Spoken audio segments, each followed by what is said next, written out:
अथ दशमोऽध्यायः। श्रीभगवानुवाच भूय एव महाबाहो शृणु मे परमं वचः। यत्तेऽहं प्रीयमाणाय वक्ष्यामि हितकाम्यया। अथ दशमः अध्यायः। विभूति योगः। श्री भगवान् उवाच भूयः एव महाबाहो शृणु मे परमं वचः।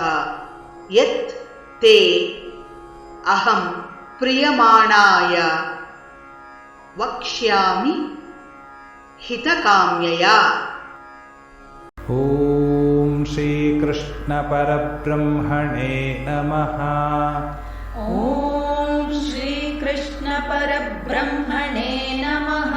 श्रीमद्भगवद्गीता श्रीमद्भगवद्गीता दशमोऽध्यायः। दशमोऽध्यायः। विभूतियोगः। विभूतियोगः। श्रीभगवानुवाच श्रीभगवानुवाच भूय एव महाबाहो भूय एव महाबाहो शृणु मे परमं वचः। शृणु मे परमं वचः। यत्तेऽहं प्रीयमाणाय यत्तेऽहं प्रीयमाणाय वक्ष्यामि हितकाम्यया। वक्ष्यामि हितकाम्यया। भूय एव महाबाहो शृणु मे परमं वचः। भूय एव महाबाहो शृणु मे परमं वचः। यत्तेऽहं प्रीयमाणाय वक्ष्यामि हितकाम्यया। यत्तेऽहं प्रीयमाणाय वक्ष्यामि हितकाम्यया।